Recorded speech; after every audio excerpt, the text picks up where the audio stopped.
Hi, everyone. Thanks for coming to our workshop today. We're going to be talking about coping with grief and loss, kind of in the context of the COVID-19 pandemic, but a lot of the things that we're going to be talking about today can apply to grief and loss in other times as well. And so I'm Emily Lazar. I'm a psychologist and I work in the counseling center. And I'm Jenna Tomowski. I'm a counselor in the counseling center as well. And I want to apologize. There's a Zoom piano lesson going on elsewhere in my house. So if you get any fun background noise, it's from that. And so just a quick thing before we get started, this and any other virtual workshops through the App State Counseling Center, these are intended to be psychoeducational in nature and not designed to provide mental health treatment or emergency responses. If you do notice that you're experiencing mental health emergencies, such as any active suicidal thoughts, please call any emergency services. We have a lot of resources on our website, or you can call the center. The numbers provided there should you need any further assistance. Again, resources may vary based on your location as we are doing telemental health. But again, this is not intended to provide mental health treatment or emergency response, but there are resources on our website should you need them. So we thought we'd open it up by just talking about what are grief and loss. So when we think about grief or loss, oftentimes we think about someone dying or losing a person. But in this workshop today, we want to kind of broaden that definition. Because Jenna and I were thinking about all of us are kind of dealing with grief and loss right now. So some of us may have lost people or know people who are ill. But we may also be dealing with just grieving the loss of routines or opportunities that we had that are now changed because of all the shifts that have happened because of COVID-19.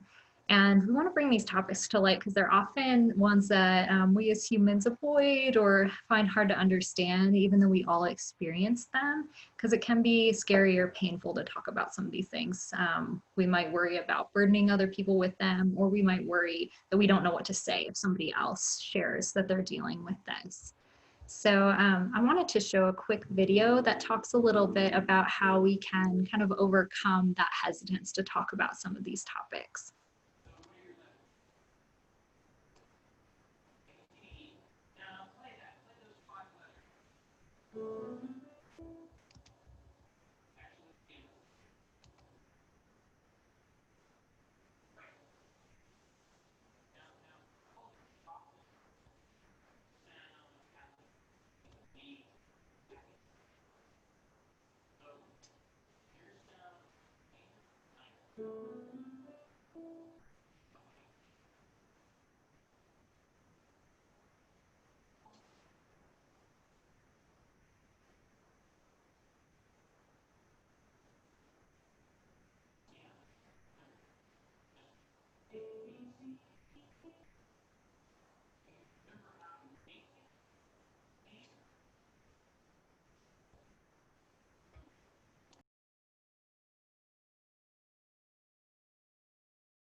Thanks for watching that.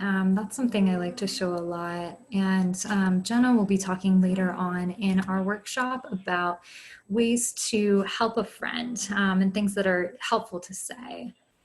And we also want you to think about ways that you can give yourself some acknowledgement of pain or loss that you're going through as well, instead of trying to automatically make it better or brush it off or discount what you're going through by comparing it to what others may be going through. So as we're talking about this, it's helpful, I think, to start with a couple of terms to define what we mean. So with loss, we're really talking about a separation or removal from something valued. And in a moment, Jenna will talk about just some examples of things that people have lost over the past few months. Grief is how that loss manifests in your life, your reactions and your responses to it. And people can deal with this in lots of different ways, and it can look different ways for different people. Mourning is actively coping with or processing the loss, allowing yourself to feel the emotions that come with it, letting some of that grief come out, but in a purposeful way. And we'll talk about some ways that you can help yourself in grief and do that active coping. And a final one is disenfranchised grief, which I think is really applicable right now. And that can be when circumstances surrounding the loss lead to difficulties in that person having their grief validated by others, or them feeling like they can openly express it. So one example I've heard a lot recently is students kind of feeling like, yeah, I'm going through things. I lost my semester or my graduation or a job or an event I was going to go to, but I'm not allowed to feel grief around that because someone else I know lost a relative or is losing their house. And we get into this idea of comparing our losses. And so the disenfranchised grief part can be really tough for people. Yeah, so as Emily mentioned, we're all experiencing this grief in different ways. Since as this is a global pandemic, everyone is impacted by this in some way or another. And so when we think about grief and loss, it really takes on a really different form now, or just ways that it's manifesting that maybe we haven't really thought about before. And so again, this loss comes in many shapes and forms during a pandemic. As Emily alluded to, we're missing lots of experiences. Not just, we're also losing loss of life, and people are getting sick, and we're having these experiences that have been taken away from us. And so as I mentioned, or as I say that, it's really important that we don't get into that comparison of grief. Of my loss is not as bad as somebody else's, or your loss is worse than mine, so I shouldn't feel upset. As with, even though places are maybe starting to open up now and we're starting to get a little bit more reintegrated, that we've had, a number of months where things have been canceled, weddings have been rescheduled, important vacations, or vacations that you've saved up for a long time have gotten canceled. Even just visiting loved ones for fear of getting them sick, or even that loss of safety and security. We see that a lot now with just not knowing what's going to happen. What is the new norm? What is it going to look like in the fall? And so recognizing that all of these things are losses, and we can grieve them in a similar way.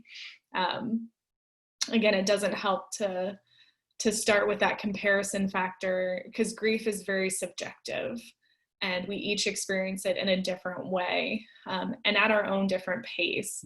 And so it's important to, even if it feels as small as missing out on a semester or missing out on graduation, it's really, really important to allow yourself space to grieve that loss. Whatever that perception of how big or small it is, if it's important to you, then it deserves space, and you deserve a chance to grieve that. And again, so how we normally think of grief and loss, it seems like we're kind of adding to that definition now of what we've all been experiencing throughout the pandemic. And that's okay that we're experiencing that grief.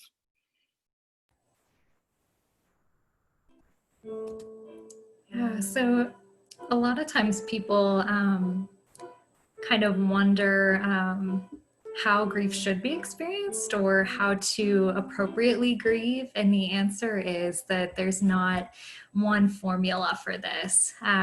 So sometimes people aren't sure if they're even fully in the grief. They might talk about feeling like I'm still in shock or I'm numb to this. And other people feel like maybe they've grieved something too long and they wonder when is this supposed to be over. And it's really normal to want a deadline or answers to those questions or know that you're doing things correctly.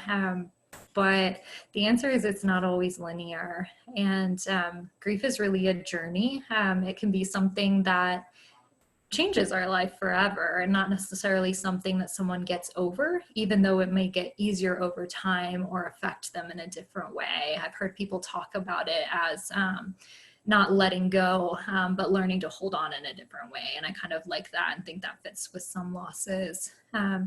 But if you've heard of the stages of grief, that can be useful to describe some things that people may go through, feel, or think about when they're grieving, but it's actually not like clear, discrete stages in order for everyone. So someone may experience stuff like denial or bargaining or acceptance, but then they might go back and experience those all over again or in different orders. So they may skip stages. So it's not this kind of linear progression. It can really look very different from day to day. People have good days and bad days when they're grieving, and that is very normal. I think it's also helpful to think about when people are grieving, that comes from a place of having a big shift in our fundamental human needs, the rug being pulled out from under us in some way. So all of these things in this list, relationships, a sense of identity that might come from groups we're part of or activities that we do, a sense of safety, basic food and shelter, or the stability and predictability of a schedule or plans. Those are all things that we need at some level. And grief can really impact that or can happen when these things are taken away. So ways that this could come out, it can break down into categories of emotions that people would feel, things that happen cognitively or in their thoughts and processing, behaviors or actions they would do, and how their body feels physically, because there's really a connection between our mind and our physical body. So there's a lot of examples here with the emotions.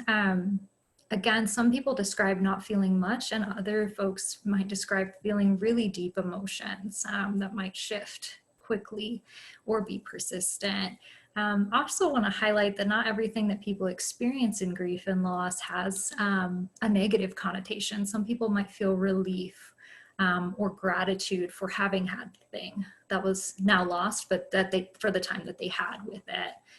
With the cognition, a lot of times people might feel confused or have trouble remembering things, a hard time concentrating, or feel like they were just stuck in thoughts about this.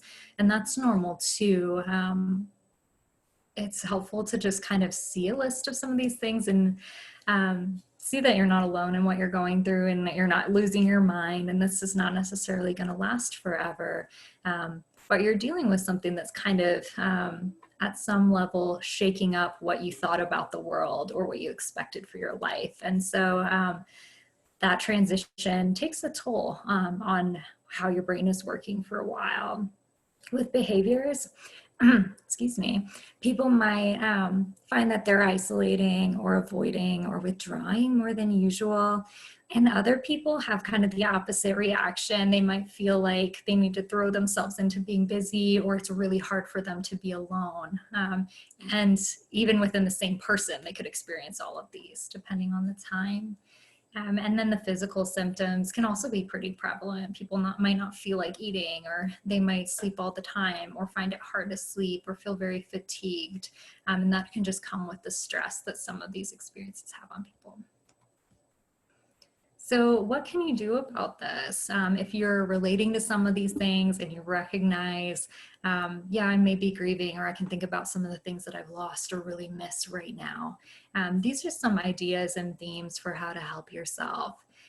Social support is a big one. So something that we often encourage is to reach out, to not just be aware that people are there for you, but to actually use that. And that could be just people who know you well already, or it could be looking for, if you have the opportunity to participate in support groups, looking for people who have been through similar things and who can relate. Within that, you might find that it's hard to talk to people or initiate those conversations, or you might find that people are reaching out to you too much, or they're trying to help, but you're not finding what they're doing helpful. So figuring out how you can ask for what you need and articulate that to somebody else, or set a boundary if you need time alone, or ask somebody, hey, I'm really thinking about this thing or this person. Would it be okay to talk about it with you? Finding some meaning in what you're going through. Sometimes with some losses, this doesn't feel possible, or that feels kind of making light of it to do that. But sometimes people can get a different perspective when they go through a loss. Figuring out what is still important to you in your life and what you still have control over or access to, and using that. Sometimes people talk about this idea of post-traumatic growth after a loss. So being able to gain something, or in some way feel proud of having gone through something. And again, that doesn't happen with everybody in every situation, but that's one idea. Finding new ways to relate with what you've lost, maybe carrying on a legacy, or being able to access that thing or that person in a different form. Focusing on what you control, like we said, what you can control, like we said before, and not blaming yourself overly for the things that are outside of your control. Being aware of important dates. So like Jenna was mentioning, if people knew that they were looking forward to seeing a certain person at a certain time, or going to an event, or celebrating something, or if it's an anniversary of having lost somebody, or an important date like their birthday is coming up, those can be really hard times. Not knowing what it's going to be like without that person or experience, or having to start some new traditions. So it can be helpful to think ahead of time, what do I want to do and what will I need on that day, and plan for that. Again, using resources, professional and informal, which we'll talk about some of those at the end of this workshop. We talked about recognizing there's no timeline or formula, so trying to be gentle on yourself, just like you would to a friend who might be going through something like this. Balance your active grieving and building a container. So while it is helpful to set aside time to let yourself cry, to talk to others about how you feel, write it down, express it in some way, and really acknowledge those feelings, it is also helpful as you're moving through your life to find ways of being able to get out of the ruminating thoughts, or to direct your action into something that feels like it's helpful for you. Or you might be in spaces where it doesn't feel as useful to share that grief. And so if you know, like, oh, I've got a busy day ahead of me, I've got work, I've got school, I need to contain this feeling for a little bit, giving yourself permission to do that as well. You can have both. And then just activities for self-soothing those difficult reactions. So this next slide just goes into a laundry list of ways to do that, coping skills that can soothe some of those difficult emotional, cognitive, physical, behavioral reactions we talked about. So I know you all can read, so we'll just hit a couple of these. But having a ritual and routine to kind of reestablish that sense of normalcy or schedule, something to look forward to, can be helpful. If you are finding that you need some relaxation physically in your body, doing practices that engage your five senses, practice mindfulness to slow down racing thoughts, progressive muscle relaxation to deal with muscle tension, deep breathing, visualization, all these things can be helpful throughout the day, as well as in helping before going to sleep. Reminiscing, so remembering those experiences pre-loss, and taking some comfort or gratitude in those experiences, whether you think on them on your own or share them with others, or hear if others knew the person or had the experience or the thing that you lost as well, kind of hearing what their experience was too and relating through that. Seeing if there are other perspectives that you can take on the situation.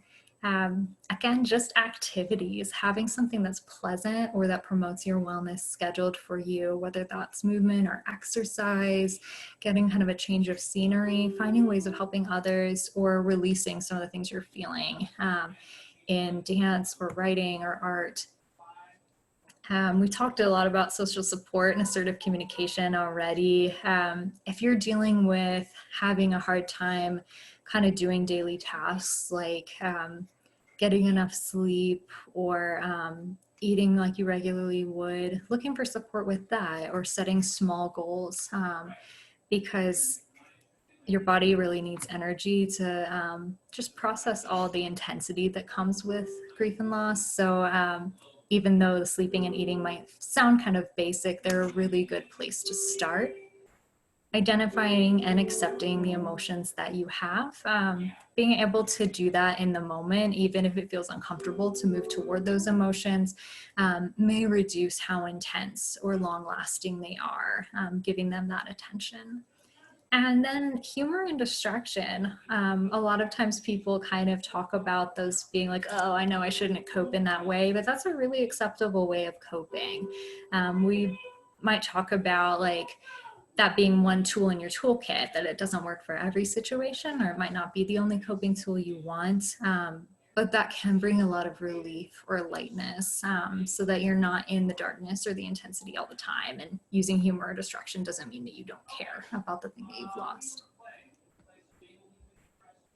Yeah, so Emily just gives a lot of really good information about if you're experiencing this grief and loss, how to help yourself and things you can do for yourself. And I imagine there might be people watching this who are like, that's great. And how do I help somebody else who's going through that?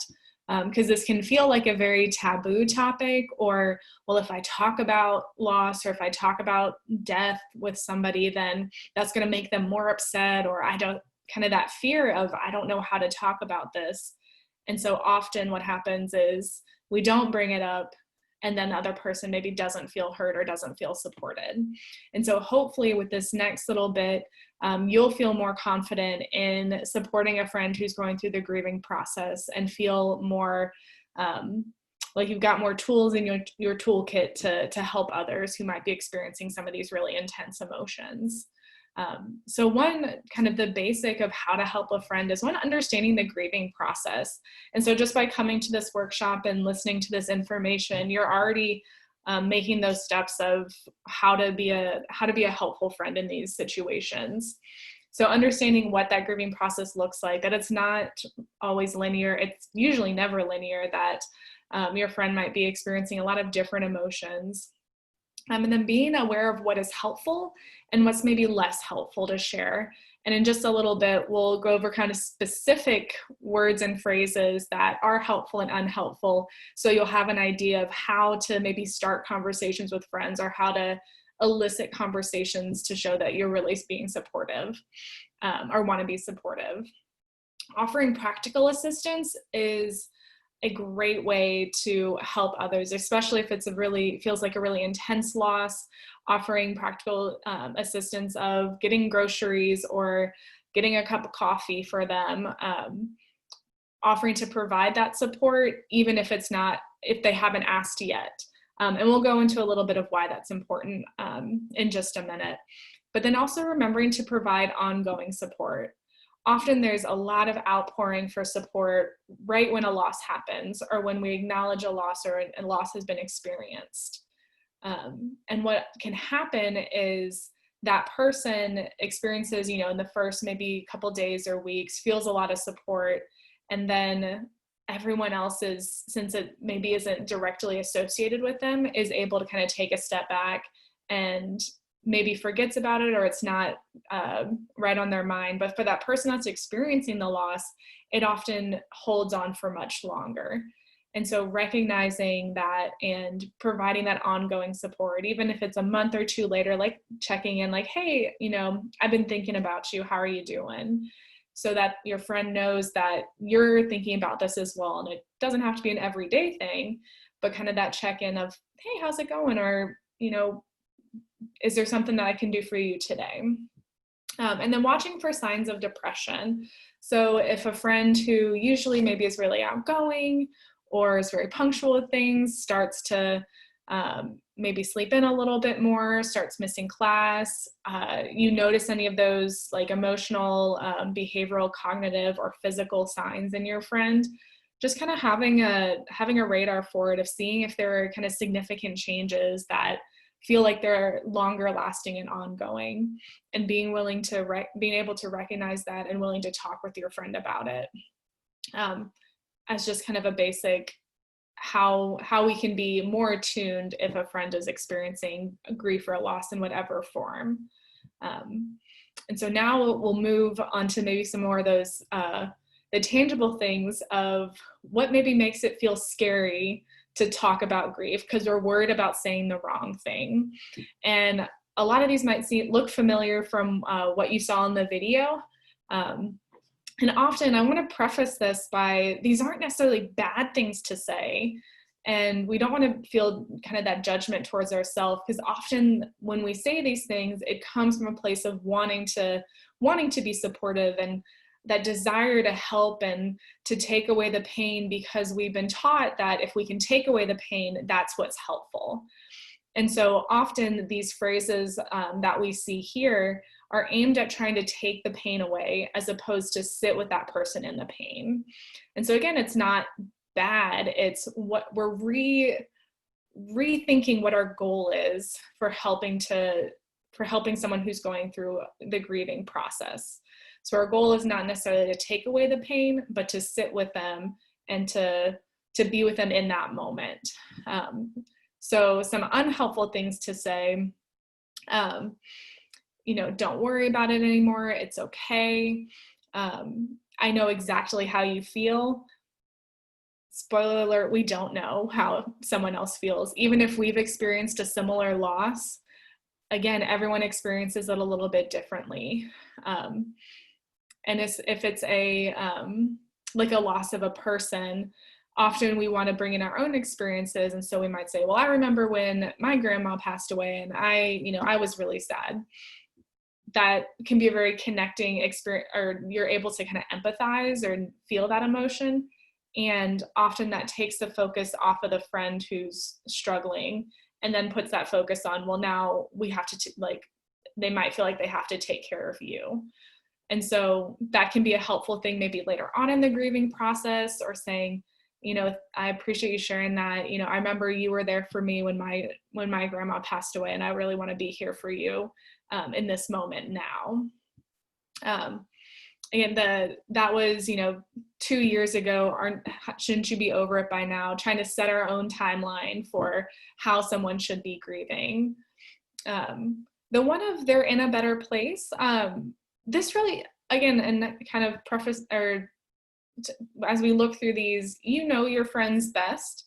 And so again, this isn't a definitive, you can't say this, or this is an exhaustive list, but really knowing your friend and knowing kind of how to approach the situation. So for the one if they're in a better place, depending on that, spirituality, religiosity, this can be helpful, but knowing how your friend might react to that.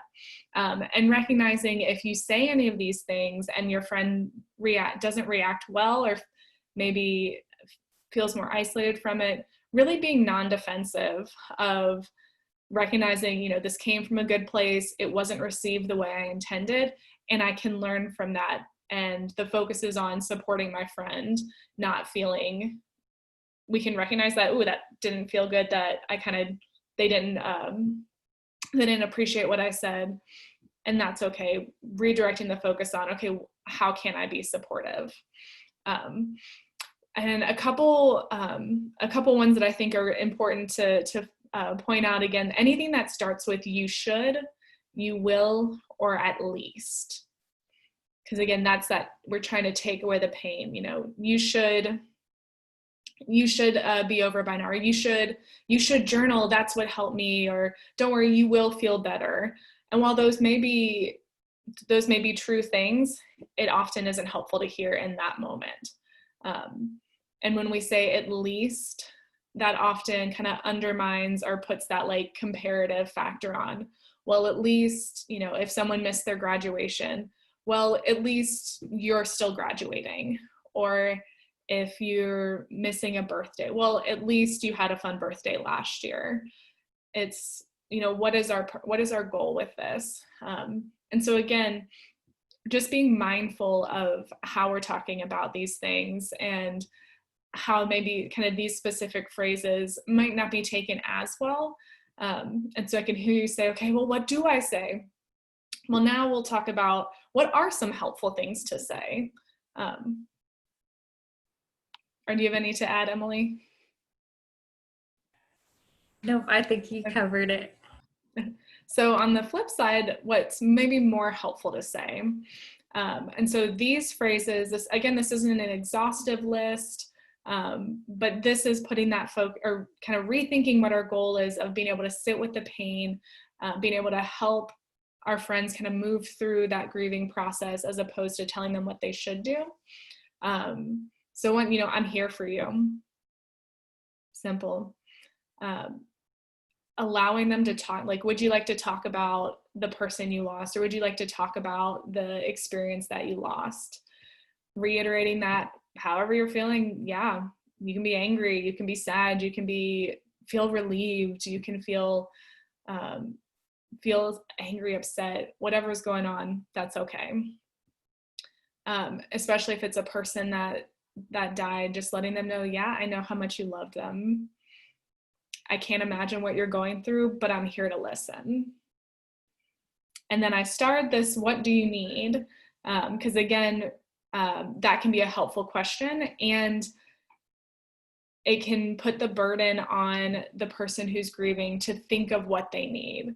And while that can be helpful, often that person might not know yet what they need, or they might feel like, well, I have to think of something because this person's being really nice, and so I need to tell them what I need, but I don't know what I need. And so kind of being careful with that one, but again, offering that practical assistance. So saying, hey, I'll bring you dinner tomorrow night. Or, you know, as we're in this global pandemic and maybe we can't be with somebody, if y'all Venmo or PayPal or whatever it is now, kind of like, hey, I just sent you $5 on Venmo, like treat yourself to some coffee. Something that shows, hey, I'm thinking about you, I care about you, you know, use this as you will. And then again, being non-defensive, they say, you know, thank you for offering to bring dinner, like, we're good. All right, cool. Also with providing that ongoing support, checking in next month of, hey, can I, do you want to talk about this, or how are you feeling now? Showing that you're willing to talk about it and you're willing to sit in that discomfort goes a really long way.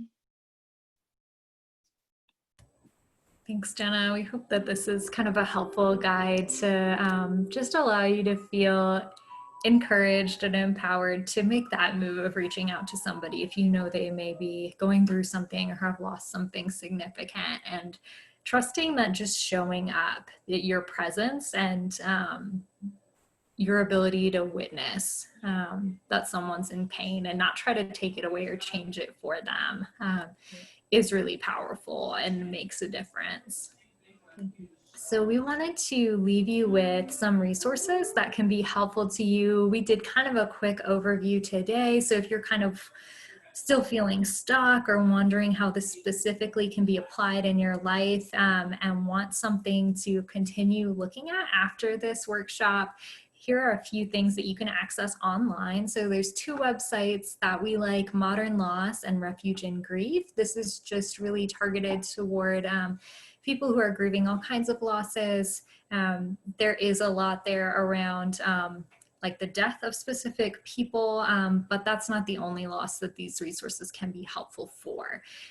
So it is a place to kind of get support, see that there's a community of people who are maybe feeling similar things, going through similar things.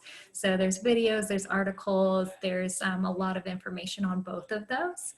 And then Jenna and I both listened recently to a podcast that was created for therapists and mental health professionals, but has a lot of useful messages for anyone to be able to listen to. It kind of highlights some examples of the everyday and the really life-altering losses that people are dealing with in this pandemic, and really reinforces that idea of just because you think or perceive that somebody else is going through something more painful than you, that doesn't mean that you have to downplay the pain in your own life or not acknowledge that loss.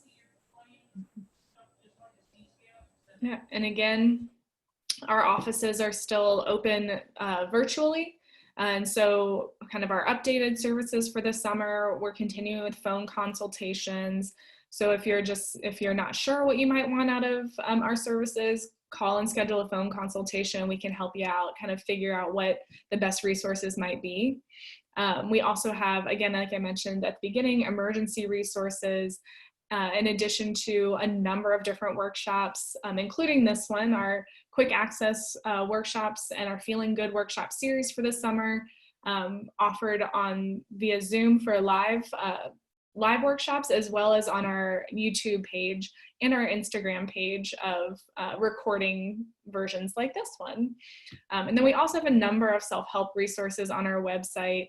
And so we really encourage you to, if you're going through grief and loss, or any sort of other kind of tough time, or just want more information, please access our resources or give us a call if you're not quite sure where to start, and we can help move you in the right direction.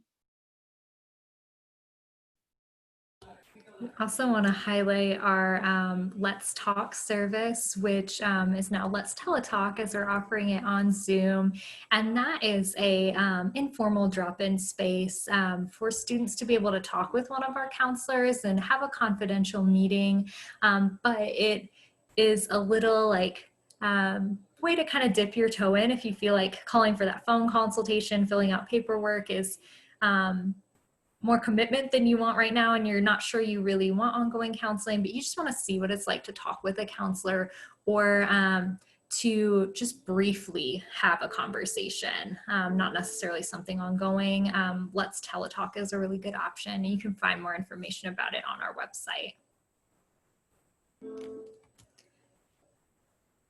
And this is where we would typically leave room for questions and for people to fill out evaluations. And we encourage you, if you do have questions, again, to follow some of those resources that Jenna just mentioned, reach out to us. And we're also available to kind of speak to that idea of helping a friend. If you're worried about someone and want to know how to help them, a fellow App State student, you can also call us and ask to consult about a friend, and we can give some tips or some coaching about ways to talk with them and support them, or how to get them connected with resources like us or other resources on campus or in their community. And thank you so much for taking the time to watch this workshop. We hope it's been helpful. And again, if you have any questions, feel free to reach out to us. And thank you again for your attention. Thanks, everyone.